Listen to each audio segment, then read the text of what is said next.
Սիրելի հայրենակիցներ, դուք պատրաստ եք, որ Փաշինյանը որոշի, թե դուք այսօր ինչ պիտի ուտեք, կամ ուր գնաք, վստահ եմ, որ ոչ,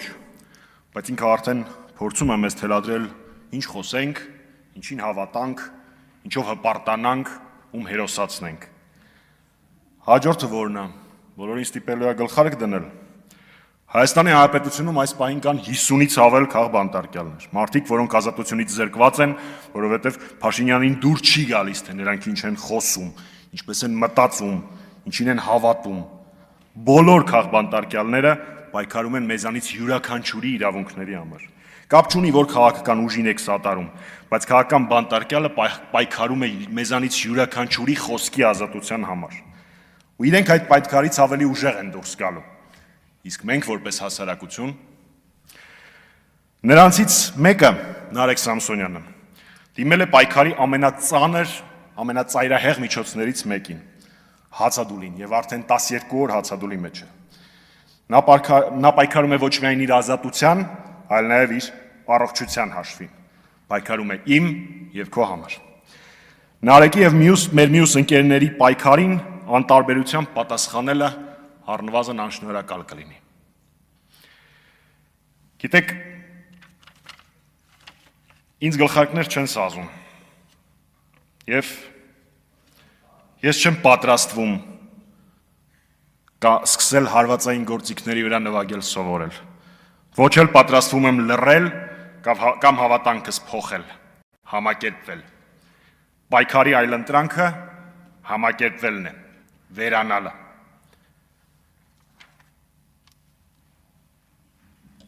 Կապ չունի, թե քաղբանտարկյալը, որ քաղաքական ուժին է սատարում, ինչ ելույթներ է ունեցել։ Մեզանից յուրաքանչյուրի պարտքն է իրենց զոհողությանը գոնե անտարբերությամբ չպատասխանել։ Մենք չենք կարող լինել այն հասարակությունը, որը կհանդուրժի դատարանում մահացած Արմեն Գրիգորյանին կամ Նարեկին կամ անազատության մեջ գտնվող Բարերարին կամ անազատության մեջ գտնվող Սրբազանին։ Ազատություն բոլոր քաղբանտարկյալներին։ Հարգելի գործընկերներ, քանի որ հարգարժան պարոն Խաչատրյանը դաշնակցական ամբողջ դավադրապաշտությունը հորդեց այս ամբիոնից, միանգամից հերք են էլի ամբողջությամբ։ Օգոստոսի 8-ին, երբ որ Վաշինգտոնում համապատասխան խաղաղության հռչակագիրը ստորագրվում էր, ինչ էր ասում ընդդիմությունը, ասում էր երկու բան։ Սրանով մենք միջանցք ենք տալիս արտատարածքային, մեր ինքնիշխանությունը սրանով կրճատվում է, եւ մեկը նույնիսկ այդ դեպքում չի բացվելու մեզ համար ոչինչ, մենք մնալու ենք ապաշրջափակման մեջ։ Անցավ մի քանի ամիս, երկու պնդումներն են հերքվեցին։ Սկսեմ առաջին պնդումից։ Հիմնականում կար 3 պնդում, 3 մտահոգություն եւ չարամիտ շրջանակների մոտ եւ բարեմիտ եւ ազնիվ շրջանակների մոտ։ Որոնք են այդ 3 մտահոգությունները։ Մտահոգություն անվտանգության վերաբերյալ, այսինքն արդյոք Հայաստանի ամբողջ տարածքում եւ հատկապես այն հատվածով, որտեղ կոմունիկացիաներն են անցնելու, Հայաստանն է պահպանելու անվտանգությունը, թե ոչ, եւ թե ինչ որ երրորդ կողմ, երկրորդը արդյոք համապատասխան ընթացակարգերը լինելու են, թե ոչ, եւ երրորդը եւի չկար, այս երկուսը։ Չէ՞, կամաձայն եք, որ սրանք էին բաները։ Եվ արդյոք հայ սահմանապահները լինելու են սահմանին, թե ոչ։ Այս 3 հարցերն են։ Փետրվարի 14-ին հրապարակվեց հայտարարություն փաստաթուղթ Արադ Միրզոյանի եւ իր ներողություն հունվարի Արադ Միրզոյանի եւ իր ամերիկացի պաշտոնակցի հանդիպան արդյունքներում, որոնցով բոլոր 3 կետերով հստակ պատասխան եղավ սևով սպիտակին գրված, որ Հայաստանի ամբողջ տարածքում անվտանգությունը պահում են Հայաստանի համապատասխան գերատեսչությունները, որ ամեն ինչ լինում է մեր ինքնիշխանության եւ իրավազորության ներքո, որ համապատասխան մաքսային եւ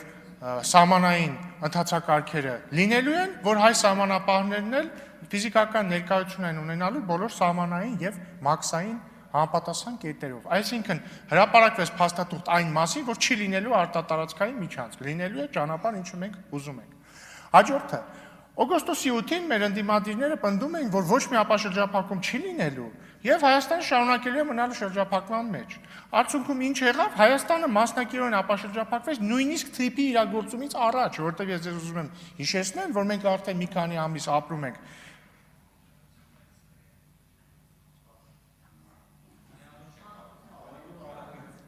պայմաններում, ինչու եմ ես պարբերաբար դադարեցնում ելույթ ունենալիս, որտեղ մեր գործընկերները հեռախոսով բան են լսում։ Բայց պետք է ընդունեմ, որ ընդդիմությունը այս առումով շատ ավելի հարգալից է իմ հանդեպ։ Մենք ապրում ենք պայմաններում, երբ որ Ղազախստանից հացահատիկ է եկել Ադրբեջանի տարածքով եւ երկաթգծով Հայաստան, այսինքն երկաթգծային առումով առնվազն մասնակի Հայաստանը ապաշրջափակվել է, Ռուսաստանից է հացահատիկ եկել եւ այսպես շարունակ։ Այսինքն, մի վարքյան, արդեն իսկ մասնակիորեն ապաշրջափակումը տեղի ունեցել, բայց բնականաբար դա ամենը չէ։ Օգոստոսի 8-ի հռչակագիրը ենթադրում է, որ տարածաշրջանի բոլոր կոմունիկացիաները ապաշրջափակվելու են եւ հետեւաբար Հայաստանը հնարավորություն է ստանալ օրինակ երկաթուղային կապ ստանալ Իրանի հետ, երկաթուղային կապ Ռուսաստանի հետ արդեն մասնակիորեն ունի եւ ամբողջ աշխարհի հետ։ Ինչի մասին է խոսքը։ Ինչ ոնց դուք չեք տեսնում այս պարզ բանը, որ փաստաթղթում գրված է։ Այսքանը շնորհակալություն։ Ես ինքս ինձ ժամանակ ավելացրեցի, որտեղ ընդհատում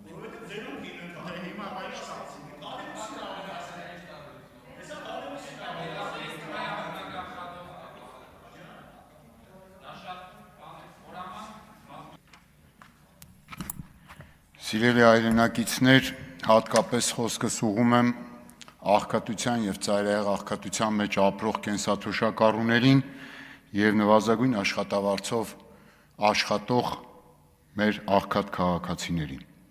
Այս կառավարության գործունեության հնգամյա շրջանն ավարտվում է։ Այլևս արձանագրված փաստ է։ Սոցիալական պաշտպանության ոլորտի չափելի 3 խոստումները կատարված չեն, որի հետևանքով կենսաթոշակառուներն ու աշխատող աղքատները ներկայումս ապրում են ավելի վատ, քան ապրում էին 2021 թվականին։ Ընդհանուր պատճառը ևս ակնհայտ է։ Այս անձանց եկամուտներն աճել են անհամեմատ ավելի քիչ չափով, քան արձանագրված գնաճն է, հատկապես առաջին անհրաժեշտության ապրանքների գների բարձրացումը։ Հիմա բերեմ պետական, պաշտոնական, վիճակագրական ցուցանիշներ։ Կյանքի որակը գնահատելու հիմնական ցուցիչը նվազագույն զամբյուղի ամսական արժեքն է, այսինքն մեկ մարդու գոյատևման համար անհրաժեշտ նվազագույն ծախսը, եւ դրան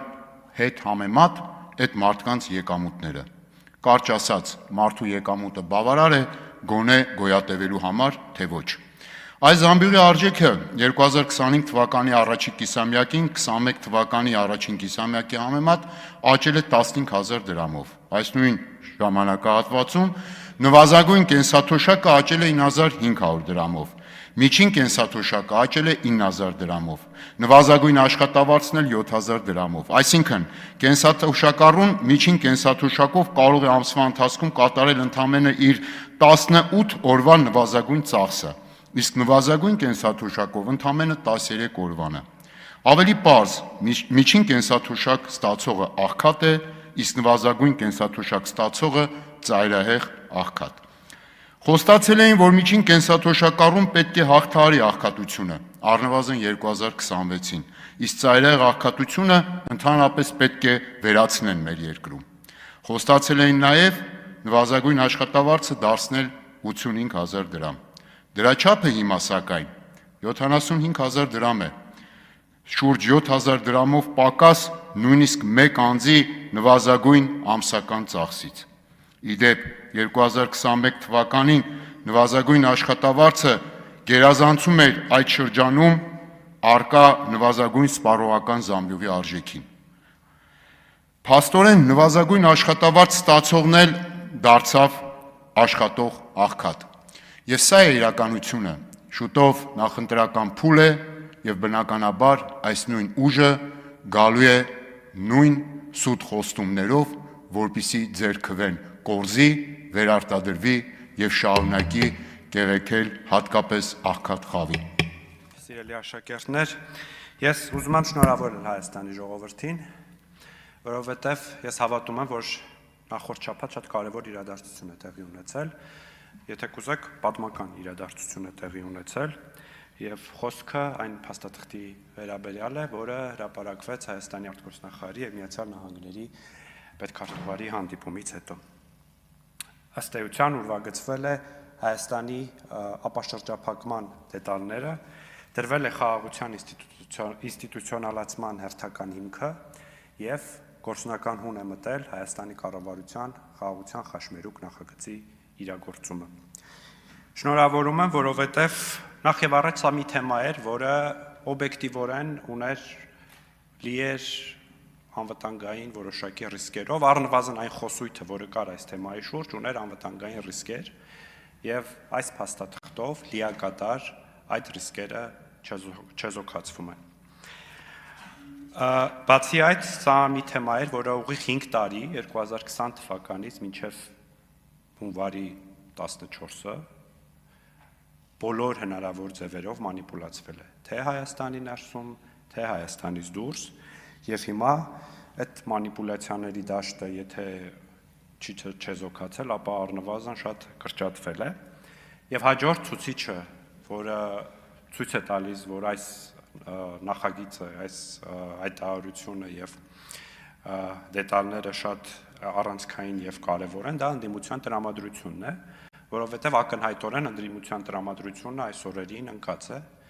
որտեղ ինչպես կարելի է 5 տարի անընդհատ ասել, որ միջանցքը տվեցին, միջանցքը տալիս են, միջանցքը հեսա վաղը կտան, ու մեկ էլ տեսնում են մի փաստաթուղթ, որի մեջ օրինակ կա այսպիսի նախադասություն, որ Հայաստանի ինքնիշխանությունը եւ իրավազորությունը անքննարկելի եւ բացարձակ է։ Եվ այո, պարոն Խաչատրյան, ողջունում եմ, դուք ասացիք, որ միջանցք չեք անվանի, իսկապես չեք էլ կարող միջանցք անվանել, եւ հետո էլ չեք կարող անվանել, որովհետեւ հարգելի գործընկերներ, դուք անընդհատ process-ներից ուշանում եք։ Հեսա ֆիզիկապես, իսկապես, ոչ թե այլաբանորեն գնացքները կգան ու կգնան, իսկ դուք դեռ կասեք, որ միջանցքը տվեցին, միջանցքը տալիս են, միջանցքը հեսա կտան։ Եվ նաև իսկապես տարակուսելի է, թե ինչպես է, օրինակ, այսօր ձեր գործընկեր պարոն Ռուստամյանն էր խոսել ինքնիշխանության վերաբերյալ, տարակուսելի է, թե ինչպես կարող են դաշնակցականները խոսել Հայաստանի Հանրապետության ինքնիշխանության պաշտպանությունից, երբ որ դուք ձեր ձեռքով հրապարակել եք հանրահայտ 004 շրջապերականը։ Սիրելի քաղաքացիներ, Հայաստանը ապաշրջափակվում է եւ սա լավ նորություն է, որովհետեւ սա բերելու է ձեզ բոլորիդ տնտեսական օգուտներ։ Շնորհակալություն։ Մի փաստական ուղում իրանք իրանց ձեռքով չեն հրապարակել, իրանք իրանց ձեռքով շրջանառել են, հետո գրել են, հետո դա հրապարակվել է մամուլում, իրանք էլ չեն հերքել, որ այդպիսի բան գրած է այնտեղ։ Տիգրան Աբրահամյան։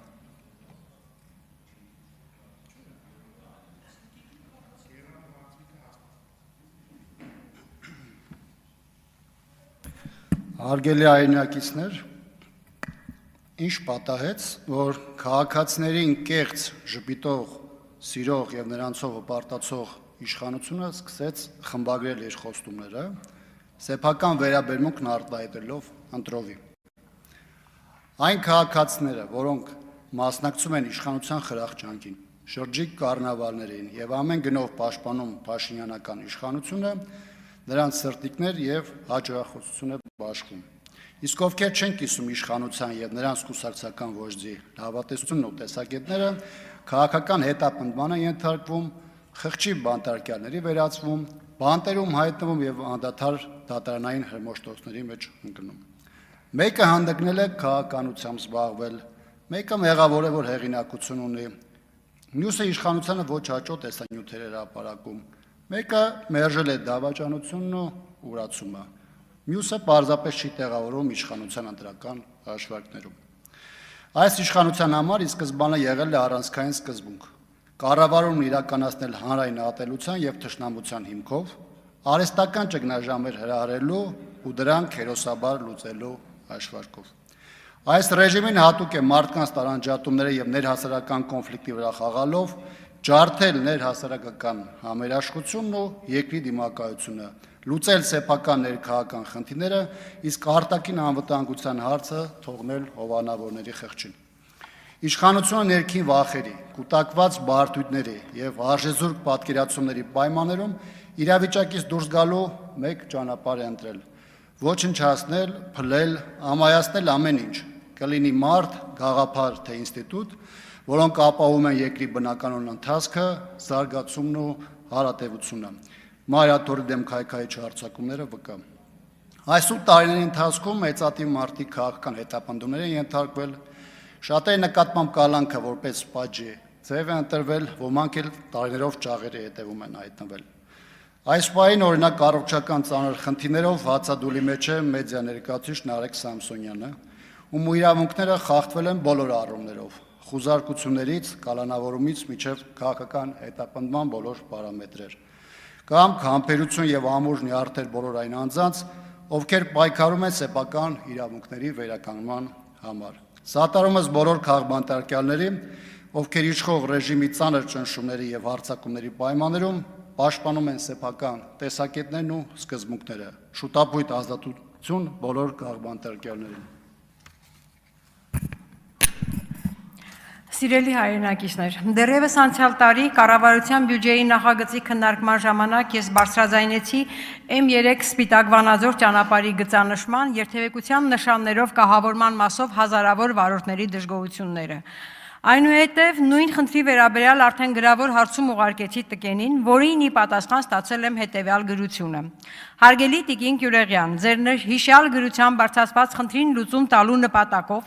Ճանապարհային դեպարտամենտ հիմնադրամի մասնագետների կողմից տեղում կատարվել են ուսումնասիրություններ, որի արդյունքում պարզվել է, որ հիշյալ ճանապարհահատվածում անհրաժեշտ է իրականացնել երթևեկության կազմակերպման փոփոխություններ, մասնավորապես եւ կոնկրետ լուծման առաջարկ։ Չմանրացնեմ։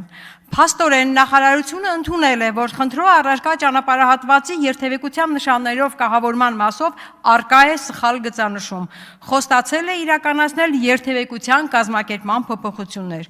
Խոստացել են սխալն ուղղել, բայց երբ կլուծեն, չի նշվել։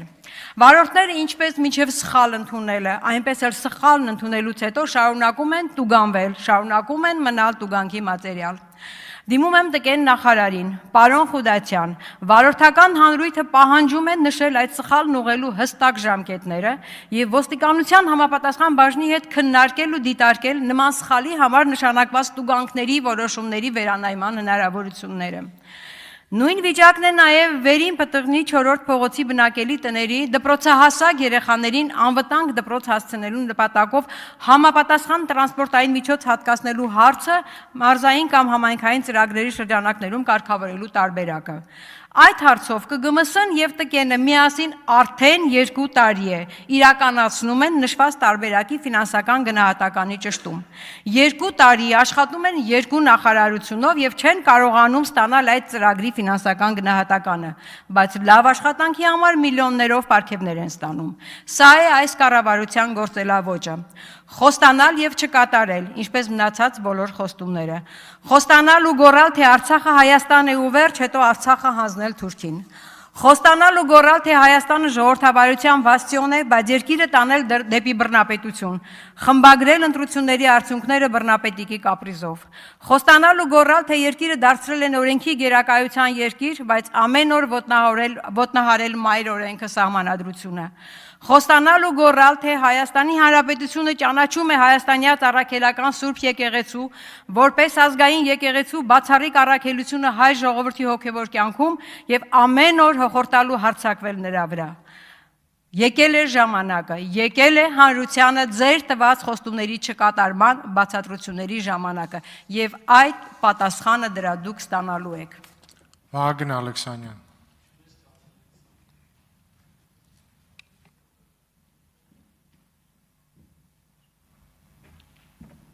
Տիկին Գյուլեգյան, որ ասացիք բռնապետիկի կապրիզով ընտրություններ են խմբագրվել, իսկ նկատմամբ Ռոբերտ Քոչյանի ինչ-որ կապրիզներ ա ունեցել ընտրությունների հետ կապված տեղյակ չեմ։ Տիկին Գյուլեգյան, տեղից մի արձագանքեք։ Տիկին Գյուլեգյան, լռեք եւ տեղից մի արձագանքեք։ Խմբակցությունը ձեր բռնապետիկը, այտենց չգիտեմ։ Տիկին Գյուլեգյան, մի վարքյան, պարոն Ալեքսյան, ներողություն, ձեր ժամանակը հիմա կվերականգնեն, Տիկին Գյուլեգյան, ձեզ նախազգուշացում եմ հայտարարում։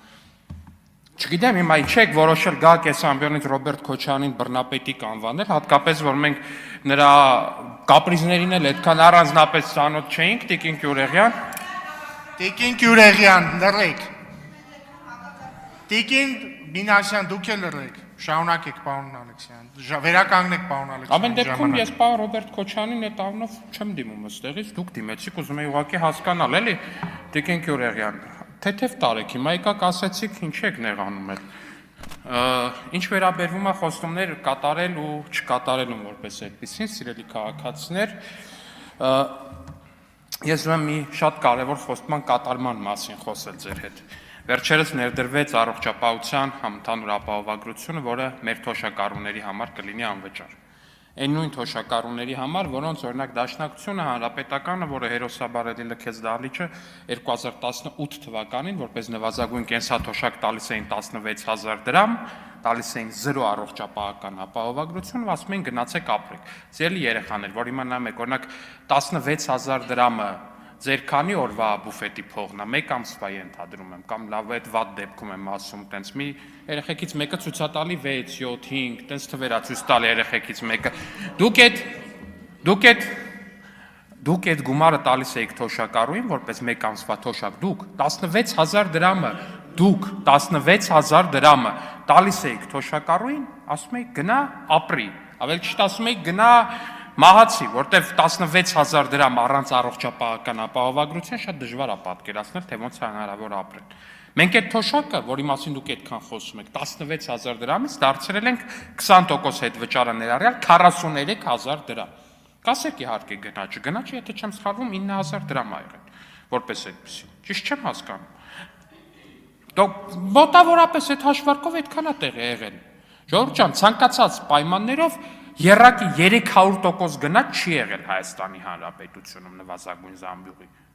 Պարոն Խաչատյան, չի եղել 300% աճ։ Մոտ 3 անգամ բարձրացել է թոշակը, բայց 300% գնաց չի եղել Հայաստանի Հանրապետությունում։ Հա, ընդունեցիք, ինչ լավ ընդունեցիք, փառք Աստծո։ 300% գնաց է եղել Հայաստանում։ Շատ լավ, եղավ, պարոն Խաչատյան։ Ինչև է, սիրելի քաղաքացիներ, 16000 դրամ չնչին թոշակից, թոշակը դարձել է 43000 դրամ, որը երազանքի թոշակ չի, որի համար ես ներողություն եմ խնդրում ձեզնից։ Ես կարծում եմ, որ ձեր թոշակը շատ ավելի պիտի բարձր լինի ու շատ ավելի պիտի բարձրանա։ Բայց մենք կարողացել ենք 6 տարվա, 7 տարվա ընթացքում որպես այդպեսին այդ թոշակը բարձրացնել 27000 դրամով։ Գիտեք 6 տարվա ընթացքում նախկին իշխանությունը քանի դրամով է բարձրացրած եղել թոշակը 12-ից 18 թվականներին նվազագույն։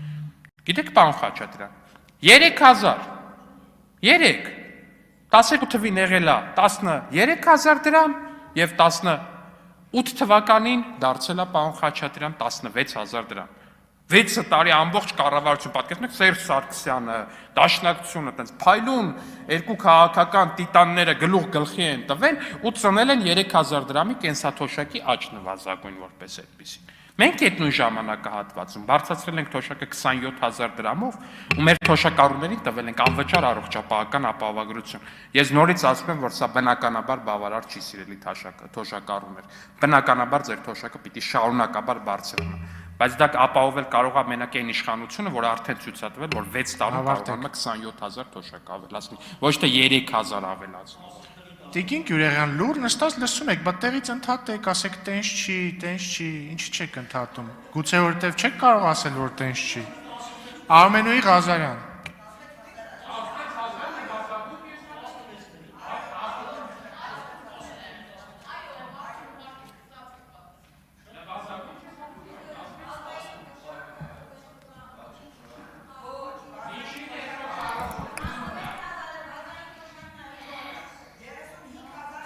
Լավ, սիրելիներս, դադարեցրեք այս ամեն ինչը։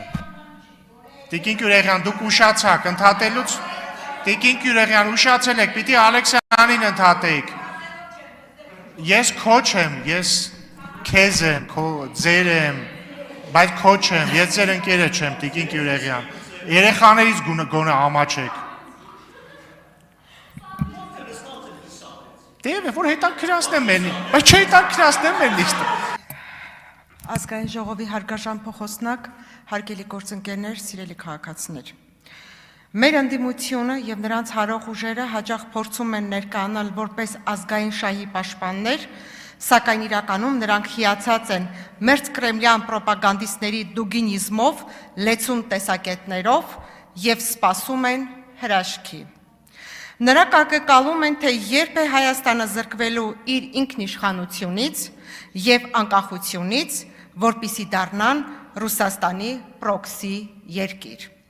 Նրանք չեն ընդունում ժողովրդի ընտրությունը, քանի որ իրենց իմպերիալիստական սկզբունքները հակասում են ժողովրդավարությանը։ Չեն ընդունում նաև մեր իշխանության համարձակ քայլերը տարածաշրջանային խաղաղության եւ անվտանգության ապահովման համար, որոնք մինիմալիզացնում են Հայաստանի կախվածությունը արտաքին ճնշումներից։ Ավելին, նրանք համառորեն հակադրվում են մեր քաղաքացիների քաղաքական պատկերացումներին, քանի որ դրանք զարգանում են եւ դուրս են գալիս օտարերկրյա ծառայությունների պարտադրած նորմատիվների շրջանակներից, ինչպիսիք են օրինակ ռուսը չլինի, թուրքը մեզ կուտի։ Սիրելի քաղաքացիներ, սա իրականություն չէ։ Պատմության ընթացքում մեր ժողովրդի վախերը, հիշողություններն ու հույզերը հաճախ ծառայել են դրսի ուժերի շահերին, վերահսկելով մեր ժողովրդին։ Ցավոք, դրա ազդեցությունը դեռ զգացվում է հասարակության որոշ շերտերի վրա, սակայն մենք արդեն առաջ են գնում հաստատված խաղաղության ուղիով։ Վառ ապացույցը օգոստոսի 8-ին Վաշինգտոնյան համաձայնագրերն են, որոնք բացում են լայն հնարավորություններ մեր պետության զարգացման համար եւ խոսուն են միջազգային հանրության աչքին։ Սիրելի քաղաքացիներ, Հայաստանի Հանրապետության վարչապետ Նիկոլ Փաշինյանի Զայեդե միջազգային մրցանակի արժանանալը բարձր գնահատական է ոչ միայն նրա անձնական առաջնորդությանը, այլև Հայաստանի խաղաղասիրական, պատասխանատու եւ առաջադեմ պետական քաղաքականությանը։ Այս հեղինակավոր մրցանակը վկայում է, որ Հայաստանի ընտրած ուղին խաղաղություն, երկխոսություն եւ կայուն զարգացում տեսանելի է միջազգային ասպարեզում։ Հայաստանը ներկայանում է աշխարհին որպես խաղաղություն կառուցող, ոչ թե հավերժ պատերազմող պետություն։ Սա մեր պետության եւ մեր ժողովրդի ապագայի հաղթանակն է։ Եվս մեկ նոր եւ կարևոր լուր, հարգելի քաղաքացիներ։ Հայաստանի Հանրապետության վարչապետ Նիկոլ Փաշինյանը ստացել է ԱՄՆ նախագահ Դոնալդ Թրամփի պաշտոնական հրավերը, որպես հիմնադիր անդամ միանալու խաղաղության խորհրդին։ Վարչապետը սիրով ընդունել է այս առաջարկը, վերահաստատելով Հայաստանի հետևողական դիրքորոշումը խաղաղության առաջմղման գործում։ Հայաստանի Հանրապետության սիրելի քաղաքացիներ, մենք ճիշտ ուղիով ենք գնում։ Հայաստանը միջազգային ասպարեզում գործոն է եւ սա փաստ է։ Իրողություն։ Լիլիթ Գալստյան։ Սիրելի հայրենակիցներ, այսօր առաջին ընթերցումով խորհրդարանն ընդունեց ՔՊ խմբակցության երկու падգամավորների պատմության եւ մշակույթի անշարժ հուշարձանների պահպանության եւ օգտագործման մասին օրենքում փոփոխություն կատարելու մասին նախագիծը։ Այս ամբիոնից հնչած հանրությանը մոլորեցնող, զրպարտչական եւ հայ առաքելական եկեղեցին վարկաբեկող բազմաթիվ հայտարարություններ դրդում են մեկ անգամ եւս անդրադառնալ նախագծին եւ քաղաքական մեծամասնության իրական նպատակադրմանը։ Նախարձանագրենք, որ նախագիծը չի համապատասխանում օրինաստեղծ գործունեության տարրական պահանջներին։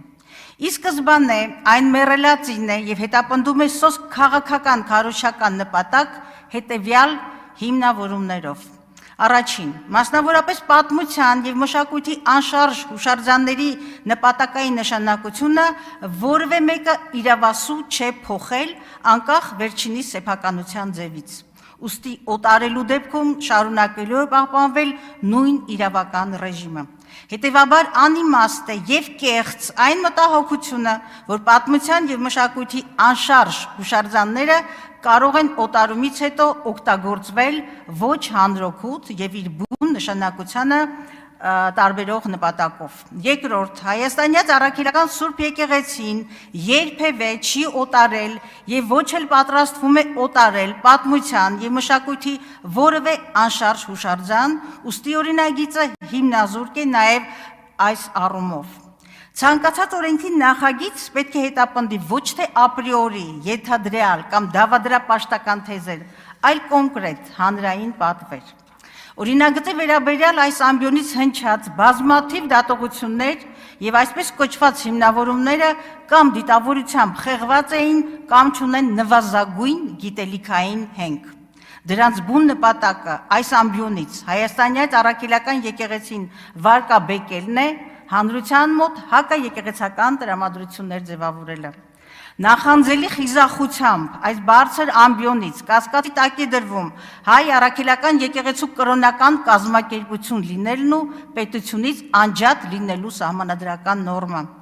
Նույն ջանասիրությամբ այս ամբիոնից ոտնահարվում է մեկ այլ իրավական նորմ, որով Հայաստանի Հանրապետությունը ճանաչում է եկեղեցու ինքնակառավարումը։ Կրկնում եմ, գուցե անպատասխանատու հայտարարություններից առաջ ուսումնասիրեիք եւ ընկալեիք, որ մասունքների ընծայաբերումը, այո, հենց ընծայաբերումը միջեկեղեցական դարավոր ավանդույթ է։ Եթե ականատեսը չլինեինք եկեղեցու եւ մեր ինքնության դեմ վարչախմբի սևեռուն հալածանքներին, կարելի էր մտածել, թե նախաձեռնությունը բխում է հուշարձանների պահպանության լավագույն շահից։ Իրականում այն սովորական հայտ է եւ մաս է կազմում հակաեկեղեցական արշավին եւ ավարտում եմ։ Եվ այնուամենայնիվ եկենք հիշենք, որ հայ եկեղեցու նրա ժառանգության պահպանության դիրքերից հանդես է գալիս քաղաքական մի ուժ, որի իշխանության օրոք թշնամուն են թողնվել վանական համալիրներ, 1500 եկեղեցի եւ 20,000 առանձնակի արժեքավոր հայկական մշակութային արժեքներ։ Ջուլիետա Ազարյան։ Շնորհակալություն։ Տիկին Գալստյան, իհարկե հասկանալի է, որ լինելով երկու կոալիցիոն ուժերի մի մասը կազմել եւ ընդ որում ձեր դառը երևի հիշողությունները թույլ են տալիս ձեզ նման ելույթ ունենալ, ինչու, որովհետև հասկանում եմ AUX-ի շենք, մարզհամերգային համալիր, ԱԳՆ շենք, երբ Սերժի եւ Քոչարյանի օրոք կարող էին օտարվել կամ վաճառվել, հասկանում եմ ձեր մտավախությունը եւ ուզում եմ ասել, որ ձեր երկու կոալիցիոն գործընկերները երկուսը միասին վերցրած 20 տարի այդքան ներդրում չեն արել հուշարձանների պահպանության հարցում, քան այս իշխանությունը 7 տարվա ընթացքում եւ սիրելի գործընկերներ, ընդդիմությունը առհասարակ մի հատ լավ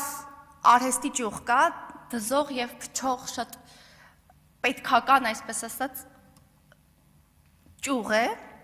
եւ դերաբաշխում եթե տեղի ունենար, ընդդիմությունը վստահ եմ այս դերաբաշխման մեջ կզբաղեցներ ոչ թե դզողի դերը ասել է, թե շտկողի, այլ փչողի դերը կզբաղեցներ։ Եվ ընդհանուր առմամբ ընդդիմության գործունեությունը եւ խոսքը եթե մեկ բառով բնութագրենք, դա բայցի մասին է։ Մենք խոսում ենք, որ գերիներ են վերադարձել հայրենիք, ասում են այո, վերադարձել են բայց։ Մենք ասում ենք խաղաղություն է, ժողովուրդը ուրախանում է, ոգևորվում է, ընդդիմությունը ասում է բայց, երբեմն եւ, երբեմն սակայն, երբեմն ինչու։ Եվ եթե օրինակ ոչ միայն նաև շարունակելով այս միտքը անպայման ասեմ, որ մենք ասում ենք դպրոցներ ենք կառուցում, Տիկին Գյորեղյանը ասում է դանդաղ եք կառուցում, մենք ասում ենք ներդրումային միջավայրը գրավիչ է,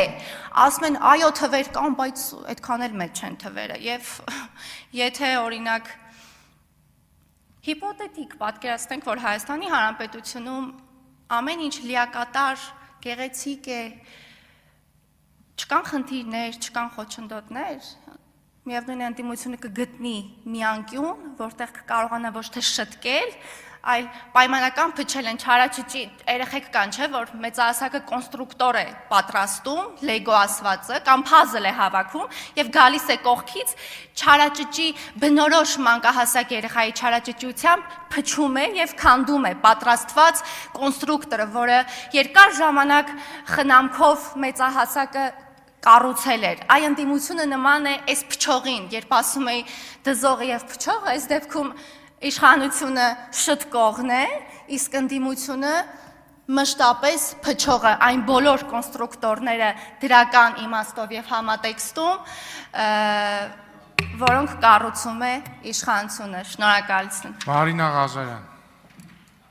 Մի տեսակ շատ անհետաքրքիր է։ Ընդդիմությունը ասելիք չունի ընդհանրապես։ Ես ուզում եմ հիշել էլի այս 5 տարիներին ինչ են արել։ Հիմա մի տեսակ ընտրություններից կես տարի առաջ տոտալ լռություն է տիրում, ազգային ժողովի դահլիճը դատարկ է, բայց ես հիշում եմ, ոնց էր Արթուր Խաչատրյանը այս ամբիոնից sense թափահարում, ասում, այս խաղաղության թուղթ չի, սա թղթի կտոր է ընդամենը։ Շատ լավ եմ հիշում։ Ես հիշում եմ ինչպես էին իմպիչմենթի գործընթաց օրինակ սկսել, որ եթե 1 ամիս ավել էս կառավարությունը մնա, երկիրը կործանվելու է։ Ես հիշում եմ ինչպես էին գուժում ամեն ամիս Սյունիքը տալու են, Միջանցքը տալու են, ադրբեջանցիները գալու են, բոլորի տները մտնելու են, թշնամին գալիս է ձեզ կոտորի։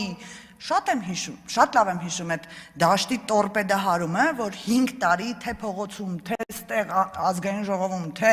ամբողջ մեդիա դաշտում ինչպես էին վախի, սարսուռի եւ դժոխքի մեջ պահում ՀՀ քաղաքացուն։ Բա ինչ եղավ ժողովուրդ ջան, դատարկաթորների հետ ենք էլի զրուցում, ինչ եղավ ձեզ, խաղաղության նախաստորագրված փաստաթուղթն էլ այդ ժամանակ ձեզ չկանգնեցրեց, շարունակեցիք նույն թեզերը շարունակել, թրիփ նախագիծն էլ դեռ չի կանգնեցրել ձեզ, բայց շուտով հասկանում եք, չէ՞ որ հողի վրա այդ պրոյեկտը տեղի է ունենալու, ինչ եք ասելու, էդ էլ չգիտենք։ Ընդդիմությունը պրավալի է ենթարկել իր բոլոր նարատիվները, ինչ է մնացել քաղբանտարկյալների թեզը։ Քաղբանտարկյալները նրանց օրենքի առաջ կանգնած ընկերներն են, որ պետք է պաշտպանեն գոնե 6 ամսվա ընթացքում ամբիոնից ելույթներ ունենան, որ հանրությանը ասեն, որ գործ են կանում։ Հայաստանի Հանրապետությունում քաղբանտարկյալներ չկան։ Հայաստանի Հանրապետությունում կան կաշառակերներ, որոնք կանգնած են դատարանի առաջ։ Հայաստանի Հանրապետությունում կան ահաբեկչություն պլանավորողներ, որոնք կանգնած են դատարանի առաջ։ Եվ ինչ թեզերով են նրանք պաշտպանում, էլի, ասում են, ով ընդդիմանում է, դառնում է խղճի բանտարկյալ։ Բա դուք, ձեր ղեկավարները, ինչ գործ ունեք ստեղ։ Այս 5 տարվա մեջ ժողովուրդը մեզ միակ մեղադրանքը է դա ասել։ Ռոբերտ Քոչարյան, Սերժ Սարգսյան, ինչ գործ ունեն ազատության մեջ։ Այդ որ ընդդիմանում են, լավ չեն ընդդիմանում իշխանությանը, թե իրանք արտոնյան են, որ իրանք ազատության մեջ են, բայց որոշ մարդիկ դատարանում։ Եվ ամենակարևորը ում են պաշտպանում։ Պաշտպանում են կաշառքի գործով օրինակ անցնող Վարդան Ղուկասյանին։ Վարդան Ղուկասյանին, որին այսօր պաշտպանել է CS-KPSS-ի նախագահը, այսինքն Կոմկուսի, ԽՍՀՄ Կոմկուսի նախագահը եւ Սերգեյ Լավրովը եւ նույն բառամթերքով։ Ես կխնդրեմ այս զուգադիպության մեջ ոչ մի այլ բան չփնտրել։ Զուտ պասերով երեխեք։ Նաև բոլոր կաշառակերներին երկար տարիների կյանք մաղթենք քրեակատարողական հիմնարկներում։ Շնորհակալություն, հարգելի գործընկերներ, սիրելի հայրենակիցներ, տեքստ էի պատրաստել Հայաստանի Հանրապետության այսօրվա մասին, բայց քանի որ շատ դժվար է չարձագանքել մեր գործընկերներին, տեքստը մեկ ուրիշ անգամ կկարդամ, բայց իմ պարտքն եմ համարում 1-2 կարևոր շեշտադրում անել։ Ուրեմն, սկսենք, պատիվ ունեմ Դաշինքի քարտուղարից կամ նախագահից, պարոն Մամիջանյանը ասում է, որ ինքը գլխարկ չի դնում, պարոն Մամիջանյան գլխարկ դրեք, գլխարկից վնաս չկա, առանց վարանելու կրեք այն, հատկապես որ դրսում ձմեռ է, հուսամ նաև այն ձեզ կսազի, մտավախություն ունեիք, որ հնարավոր է չսազի, ասեմ նաև, որ գլխարկի առաջնային ֆունկցիան սազելը կամ չսազելը չի։ Այստեղ պարոն Ավետիսյանը ասում է, որ մենք իբր չենք իրականացրել մեր ծրագրերն ու օրակարգերը, հատկապես սոցիալական ոլորտում, անկեղծ ասած հասկանում եմ, որ նրանք ստիպված են սիստեմատիկ եւ մեթոդաբար մոռանալ իրենց օրակարգերի մասին, բայց այստեղ փոքրիկ հիշեցում անեմ, ուրեմն 21 թվականին, երբ մեր ընդդիմությունը եկավ արդեն ազգային ժողով, նրանք պատերը եւ բարձրագործ հայտարարություններով, այսպես ծածանելով հնարավոր բոլոր դրոշները, ասում էին, որ իրենք մի օրակարգ ունեն եւ այսօր չէ վաղը, մյուս օրը ժամը 5-ին, 15 րոպե հետո ամսվա կենտ օրերին իշխանությանը հեռացնում էին ազգային ժողովից եւ առասարակ իշխանությունից։ Ինչպես տեսնում ենք, մենք այսօր այստեղ ենք, բայց ընդդիմության շարքերը կարծես թե քիչ-քիչ նոսրանում են։ Եվ այստեղ մի հետաքրքիր բան կա, ես անկեղծ ասած չեմ հասկանում մեր ընդդիմադիրների այս խիզախությունը, համարձակությունը, չգիտեմ, դրանք իհարկե ճակերտների մեջ եմ ես ուզում դնել, բայց ես ուզում եմ ուղղակի հանրության ասել, որ երբ 2018 թվականին քաղաքացիական պայմանագիր կուսակցությունը եկավ իշխանության, ուրեմն միայն սոցիալական ոլորտում, աշխատանքի եւ սոցիալական հարցերի նախարարությունում 91 թվականից սկսած, երբ Հայաստանի Հանրապետությունը դարձել էր անկախ պետություն 287 մանկատան սաների բնակարանի գնման վկայականներ այս նախարարությունը չէր տվել։ Յուրաքանչյուր բնակարանի գնման իրավունքը արժեր 6.3 միլիոն դրամ։ Հարց է առաջանում, այս ընդդիմադիրները, որ ղեկավարել են աշխատանքի եւ սոցիալական հարցերի նախարարությունը երկար տարիներ եւ մի քանի этаպով, ինչպես են իրենց թույլ տալի խոսեն սոցիալական խնդիրների մասին։ Հարգելի ընդդիմադիրներ եւ մասնավորապես Աղբան Վարդանյան եւ օրինակ Թադևոս Ավետիսյան, մանկատան սաների տներն ու փողերը ուր են, գուցե սրան պատասխանեք։ Պարոն Աբրամյանը չգիտես ինչու, որ քաղաքական որջով է տպավորված կամ որ որջին են ամեն օր նրանք զոհաբերություն մատուցում, անկեղծ ասած չգիտեմ, գուցե պարոն Աբրամյանը նոր է կարդացել Մոնթեսումայի դուստրը եւ շատ տպավորված է որջերով, բայց ասեն, որ մեր քաղաքական ուժը որջդ չունի, մենք ունենք քաղաքական առաջնորդ, ով Հայաստանի Հանրապետության վարչապետն է նաեւ։ Այստեղ խոսում են, որ Հայաստանի Հանրապետությունում չկա խոսքի ազատություն։ Ուզում եմ նշել, որ Հայաստանի Հանրապետությունում կա խոսքի ազատություն, ուղղակի Հայաստանի Հանրապետությունում կան մարդիկ, ովքեր պրոբլեմ ունեն այս իրավունքի հետ եւ նրանց խնդիրը պետք է հնարավորինս առնչել հենց այդ օրենքի հետ։ Իսկ Տիկին Գյուրեղյանին, գիտեմ, որ ժամանակս լրանում է, Տիկին Գյուրեղյանին մի բան կասեմ։ Տիկին Գյուրեղյանի եւ Տիկին Գալստյանին։ Տիկին Գալստյան եւ Տիկին Գյուրեղյան, դուք գիտեք Հայաստանի Հանրապետությունում տարբեր համայնքներում եւ մարզերում հայ առաքելական եկեղեցին ինչ գույք է սեփականացրել կամ անվարձահատույց ստացել։ Օրինակի համար ասեմ, որ Չարենցավանում կաթողիկոսը անվարձահատույց վերցրել է, ավարտում եմ, պարոն Ռուբինյան, Կինոյի տունը։ Հիմա ուզում եմ հարց ուղղել։ Կինոյի տանը Կտրիչ Ներսիսյանը ինչ ֆիլմ է ուզում ցուցադրել։ Գործակալ 004-ը, որտեղ խոսվում է Գեղարդի գողության մասին, թե Արշակ Սրբազանի մասին ֆիլմերը։ Հարգելի գործընկերներ, սիրելի հայրենակիցներ, ուրեմն կա մի գրական ստեղծագործություն, որը կոչվում է Գոդոյին սպասելիս։ Սա աբսուրդի թատրոնի ամենահայտնի ստեղծագործություններից մեկն է, որ երկու հոգի սպասում են ինչ-որ մի Գոդոյի Եվ ինչ-որ խոսում են, զրուցում են, դատողություններ են անում, եւ այդ Գոդոն երբեք էլ չի գալիս։ Եվ այս աբսուրդի թատրոնի ստեղծագործությունը ընդհանրապես ներկայացնում է մարդկային կյանքի աբսուրդը, երբեմն այդ դատարկությունը, անիմաստ ինչ-որ նպատակների հետևից գնալու սպասումները եւ ուրեմն ընդդիմությունը հայտնվել է Գոդոյին սպասելի ստեղծագործության կարգավիճակում, ուղղակի ինքը սպասում է Միջանցքին սպասելիս ընդդիմության վերջին 5 տարիներին։ Մեր հիմա պարոն Խաչատրյանն ասում է, ես դեռ չեմ տալիս միջանցք կանոնը։ Այսինքն չի ասում, որ միջանցք չկա, միջանցք չպետք է լինի, ասում է, ես դեռ չեմ տալիս, բայց սպառնում է, որ կտա։ Ոչ թե դեռ չեք տալիս։ 5 տարի է, հարգելի գործընկերներ, դուք ասում եք, որ այո, այս կամ այն ձևով պնդում եք, որ Հայաստանի Հանրապետությունը պետք է տա այսպես կոչված միջանցք նոյեմբերի 9-ի համապատասխան կետը մեկնաբանելով այնպես, ինչպես որ մեկնաբանում են Հայաստանից դուրս գտնվող տարբեր ուժեր։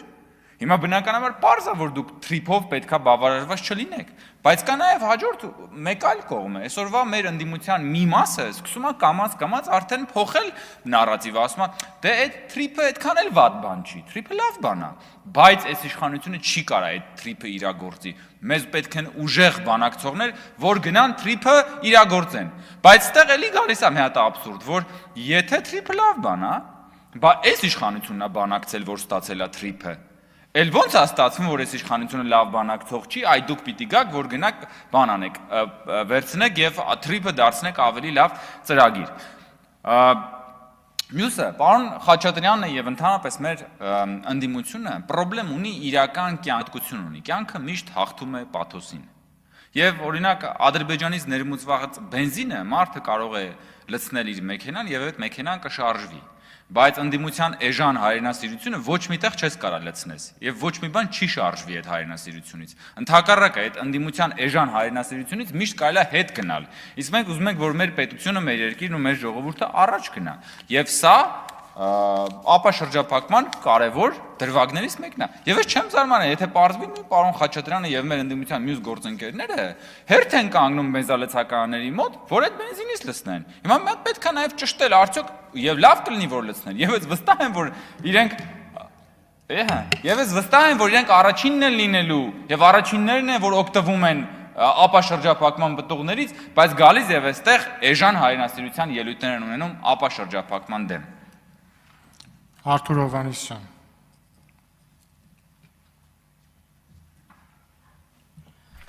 Սիրելի հայրենակիցներ, ես կարծում եմ, որ Հայաստանի Հանրապետությունը պատմականորեն հիմա մի շրջափուլում է, երբ ապրում եւ դեռ ապրելու է իր լավագույն օրերը հայ ժողովուրդը եւ Հայաստանի Հանրապետությունը։ Եվ սա ուղղակի կարծիք չի, սա արձանագրում, սա փաստ է, սա պատմականորեն։ Եկեք հետ գնանք 100 տարի առաջ, 200, 300, 400, եկեք ինչքան ուզում ենք հետ գնանք։ Նման ժամանակաշրջան, երբ որ հայ ժողովուրդը ապրում է իր սուվերեն ինքնիշխան հողի վրա, անվտանգ եւ խաղաղ պայմաններում իր հարևանների հետ, մենք չենք գտնելու։ Եվ հիմա այս պատմական իրողությունները ցավոք սրտի մեր երկրի ներսում փորձում են ուրեմն գողանալ, էլի կատարելով երրորդ երկրների պատվերներ եւ էլի փորձ անելով Հայաստանը դարձնել ազդեցության գոտի։ Չի ստացվելու, Հայաստանի Հանրապետությունը վաղուց արդեն ազդեցության գոտի չի եւ չի ստացվելու։ Հայաստանի Հանրապետությունը երբեք պատմականորեն չի ունեցել նման բարձր միջազգային վարկանիշ։ Դա փաստում են վերջին իրադարձությունները, վերջին տարիների իրադարձությունները, վերջին նախորդ շաբաթվա իրադարձություններն էլ միջազգային այնքան շատ էին, որ չենք էլ հասցնում արդեն դրանք վերլուծենք եւ մատուցենք մեր հանրությանը։ Եվ քանի որ բոլոր թեզերը ջարդված են արդեն շատ վաղուց, Միջանցքից էին խոսում, գործընկերներս շատ լավ հիշեցումներ արեցին, Տավուշից էին խոսում 4 գյուղերը, Կիրանցը, հեսա էս բլուրը կտանես, լերես, թուփը, էս են անում, են անում, հեսա, հիմա պարզա որ ջախջախված են այս բոլոր թեզերը եւ ընդդիմությունը, քանի որ թեզերը ջախջախված են, բայց ըստ էության նպատակները փոխված չեն նրանց, փորձում են հիմա այլ նարատիվներ գեներացնել, գան խոսալ ինչ որ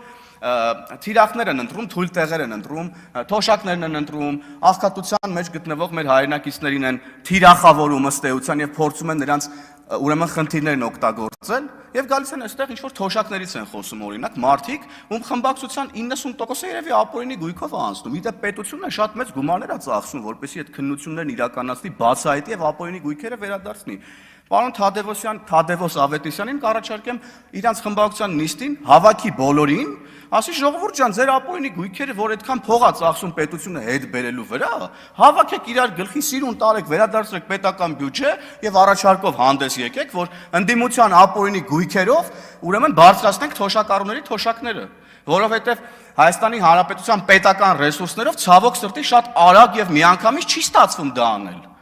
Այս տարիների ընթացքում մենք 3 անգամ բարձրացրել ենք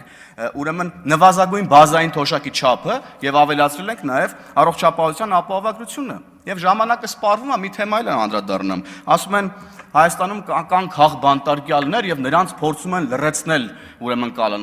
կալանավորելով։ Նախ Հայաստանի Հանրապետությունում քաղբանտարկյալներ չկան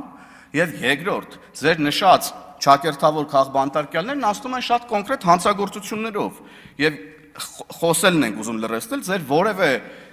այդ հանցագործության մեջ մեղադրվող ընկերներից մեկին ուղիղ եթերի կամերան պահես վրենքը ոչնչանա։ Ինչ պետք է խոսալ գիտեն, որ մի հատ էլ խոսան։ Հետևաբար, սիրելի հայրենակիցներ, մենք շարժվում ենք մեր նպատակների հետևից, մենք խոստացել ենք, որ ապահովելու ենք առնվազն 100-ամյա խաղաղություն հայ ժողովրդի համար եւ մենք անշեղորեն գնալու ենք այդ ճանապարհով։ Հարգելի գործընկերներ, սիրելի հայրենակիցներ, որքան մոտենում են ընտրությունները, այնքան որոշ շրջանակներ եւ քաղաքական ուժեր իրենց հայտարարություններով ու դրսևորած վարքագծով գերազանցում են իրենց։ Որպես օրինակ կբերեմ վերջերս Մարտունիում Քոչարյանի որդու հանդիպումը քաղաքացիների հետ եւ նա խոսում էր արժանապատվության մասին։ Իսկ նրանց մեկ այլ գործընկերներ հիշել են, որ կարելի է ուժեղ Հայաստան կառուցել։ Այս համատեքստում սակայն չես կարող չհիշել իրենց կառավարման տարիների արժանապատվությունն ու ուժեղ Հայաստանը։ Օրինակ հեծե ինձ համար Կարապետյանների ուժեղ Հայաստանի խորհրդանիշն է ու կենթանի վկան։ Երևի հենց ուժեղ Հայաստանի կառուցելու գաղափարով էին տարված Կարապետյանները եւ ֆինանսական խնդիրներ ունեցող հեծը գրավադրելով տոկոսով միլիոնավոր դոլարներ են վերցնում եւ մյուս կողմից էլ անտոկոս փոխառություն տրամադրում իրենց հետ փոխկապակցված ընկերություններին։ Կամ գուցե հենց այդ մտահոգությամբ էր, որ շուրջ 13 տարի կառուցում էին Երևանի կրկեսի շենքը եւ զրկում էին այդ ընթացքում որոշ սերունդների այդ կարևոր մշակութային օջախի հետ առնչվելու հնարավորություններից։ Հիմա էլ որոշել են 1 դրամով վարչապետ դառնալ կամ վարչապետ աշխատել։ Այդ լավ է, որ իրենց աշխատանքը հենց այդպես են գնահատում, այդքան են գնահատում, բայց ախր Հայաստանը փորձադաշտ չէ։ Ու հենց կրկեսի համատեքստում տեղին է հիշել, որ մենք կրկեսի վերածելու հայրենիք չունենք։ Իսկ հիմա անդրադառնամ Քոչարյանի որդու արտաբերած, այսպես ասած, արժանապատվության վերականգնման մասին խոսույթին։ Ռոբերտ Քոչարյանը իր իշխանության գալուց հենց ինքն է հայտարարել, որ նույնիսկ Երևանում մեկ բնակարան չունի։ Սակայն նրանց նախագահության ավարտին նրանց ընտանիքը դարձավ Հայաստանի ամենահարուստ ընտանիքներից մեկը։ Ու հիմա հարց է առաջանում. արժանապատվության որ չափանիշով էր Քոչարյանի միջին վիճակագրական ընտանիքը տարածաշրջանի ամենաաղքատ երկրում ամենահարուստ ընտանիքներից մեկը։ Կամ որ արժանապատվությամբ էր, որ Քոչարյանների ընտանեկան բյուջեն հարյուրապատիկներով ավելի աճել, քան Հայաստանի Հանրապետության պետական բյուջեն էր։ Իսկ իրականությունը հետևյալն է, սիրելի հայրենակիցներ։ Հենց այսօր է իշխանությունը ժողովրդի ձեր հետ միասին իրական արժանապատիվ եւ ուժեղ Հայաստան կառուցում։ Տարեկան միջինում առնվազն 7% տնտեսական աճով, հնային աննախադեպ աճով, հազարավոր կիլոմետրերով կառուցված ճանապարհներով ու ջրագծերով, հարյուրավոր դպրոցներով, մանկապարտեզներով, բուժհաստատություններով, ուղղակի եւ անուղղակի կերպով բարձրացված թոշակներով ու աշխատավարձերով, գնված եւ արտադրված զենք-զիթամթերքով, ինչպես նաեւ Հայաստանի իրական ինքնաշխանության, անկախության ու ժողովրդավարության ամրապնդմամբ։ Շնորհակալ եմ։